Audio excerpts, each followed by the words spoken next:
You mostly love frugal living and you really benefit from it, but sometimes you feel like you have a bit of a love-hate relationship with it. Well, so do I. And in this video, I'd like to share with you some of the things that I actually don't like too much about frugal living. And I hope that you'll take this in the spirit in which it is intended. I love frugal living and have benefited from it. And sometimes it's just nice to say, well, there's some stuff I don't like about it. Let's talk about this.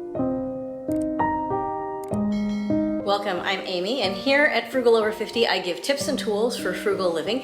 Para mis amigas de habla hispana, bienvenido. Hoy nos vamos a quejar. I have a list here, so let's get right to it. Number one, the first thing that I hate about frugal living is that it doesn't solve all of my problems. I actually found this quite surprising when I got started with frugal living. I started frugal living just before my 50th birthday. I had always been a bit of a cheapskate, but had never intentionally been frugal, and I thought that frugal living was going to solve everything that ailed me. And I discovered that it actually didn't, and I still needed things like therapy and friendships and a job and all kinds of other things that I wanted to not actually have to deal with, and I still needed other things, and it kind of made me upset. Frugal living makes great promises, and in fact on this channel I often make great promises about frugal living, and it didn't solve all of my problems, and I kind of wish it did. I'd love to have a one-stop shop for every problem that I have, to have just one single solution, and that solution is frugal living. I mean, I've got a YouTube channel for it, so of course I really like it. Why can't it solve everything? But now I still need my therapist, and I still need my friends, and I still need the love and care of my family, and I still need a job, at least for several more years.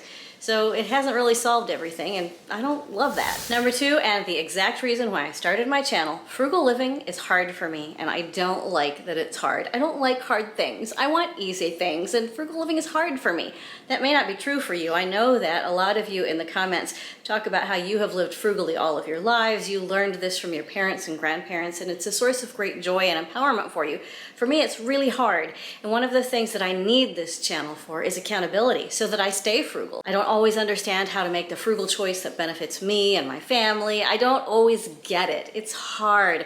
I don't understand the concepts. I don't understand the relationship between the definition of frugal living and the practice of frugal living, and I wish that I did. I wish that my channel here was all about me saying, I have it all figured out, I have it all wrapped up in a bundle with a bow on top, and I'm here to share it all with you.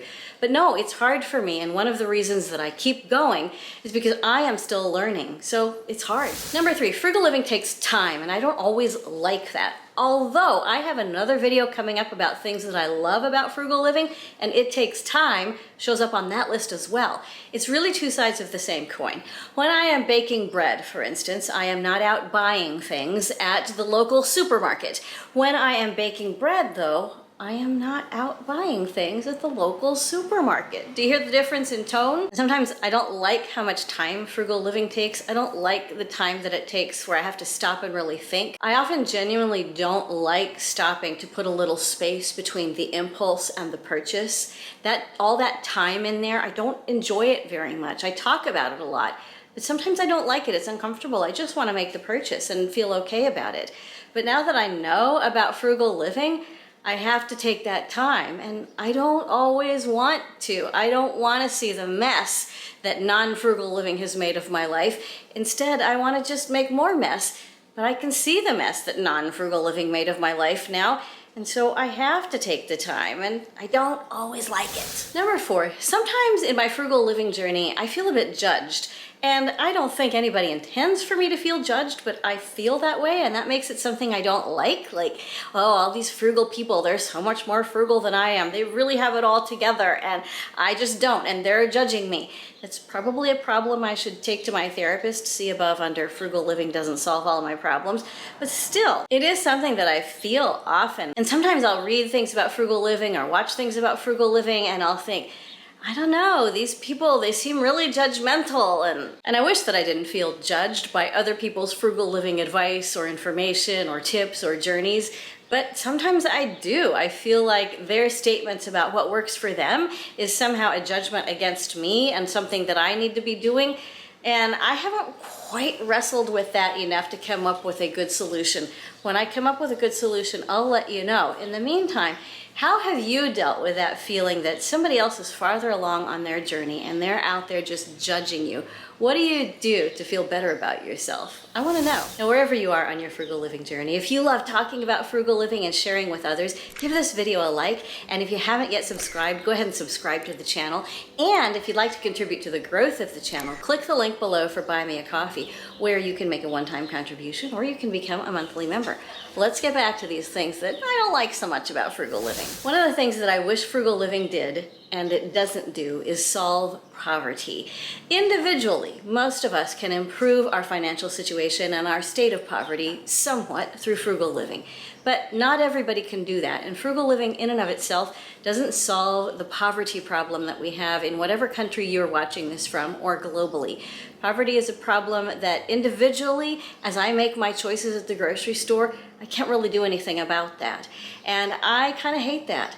I would like for frugal living, for the individual frugal choices that I make and that you make, to make such a difference that we can solve the problem of poverty out in the world. And the fact that just my frugal living choices won't solve the poverty problem sometimes makes me actually pretty angry, because I feel like we have enough money in the world that we could spread it around and we could have people not go hungry. And I know that sounds very pie in the sky, but I don't mean it that way. I would love it if our individual frugal living choices had global impact. And in some respects, perhaps they do. Tell me your thoughts on this. How have you experienced frugal living and poverty and collective action? I'm interested in studying more about this, so if you've got ideas, references, links, tell me about it. Number 6, I really hate that frugal living doesn't take care of my healthcare costs. I live in a country where healthcare is very expensive, and in your country it may be different, but where I live, healthcare is extremely expensive, and I'm in a particular phase of life where several family members, including myself, are accumulating healthcare costs for much needed services that not only help us to thrive, but help us to survive. And there's no easy way around that where I live. And it doesn't matter how frugal I am going to acquire a significant amount of medical expense and medical debt over the course of the next couple of years. That's okay in my situation. I have a job, I can pay it down gradually. But frugal living will never solve that. And I wish that my individual frugal living choices could help pay for these mounting healthcare costs. I know that many of us are in similar situations with ourselves or family members having rising healthcare costs that no amount of frugal living will solve. And I don't have an answer for that. I wish that I did. Some of you have actually asked me about this, and I know that here on the community, there are people who have solved this problem for themselves and for their loved ones. If you have dealt effectively with very high healthcare costs through frugal living, please tell us about it below in the comments. Let's share our ideas together. Number 7, where I live, I often feel quite isolated on my frugal living journey. And this may be particular to the place where I live and the culture that I live in. But in my world, there are very few people who talk openly about frugal living out in public and in person. There are very few people who talk about finances openly and in public and in person. And so one of the reasons that I keep this YouTube channel going is so that I won't feel so isolated, because in my everyday life, I often do. I have started talking very openly to my family members about frugal living, and that has really altered and improved the state of our communication and indeed the state of our frugal living choices and our finances overall. But out in the world with friends, with extended family members, with coworkers, it never comes up. And I often feel quite isolated. I wonder if other people are wondering the same things that I am about frugal living. I wonder if other people are having the same struggles. I wonder if other people are having the same joys. And so sometimes I feel isolated. And I really love it when I come here and I get to talk to you folks, because then I don't feel so alone. I know right now I'm talking to a camera, but I feel like I'm talking to each of you individually, wherever you are. And it helps me to not feel so isolated. I hope that these 7 things have not proved to be a total downer for you, and I hope that I haven't turned you off from frugal living. Frugal living has been one of the things that has centered my life and given me focus and given me purpose. And I almost never say anything against it. And these are not really issues that I have with frugal living, but issues that I have with the world around frugal living and with my life around frugal living. So let's join together and be frugal together during the hard times, during the good times, whether we're enjoying frugal living in a particular moment or whether we're not enjoying frugal living in a particular moment. And I really do believe that together, as we take our next steps in frugal living, we can change the world. I can't wait to see you again soon. Bye!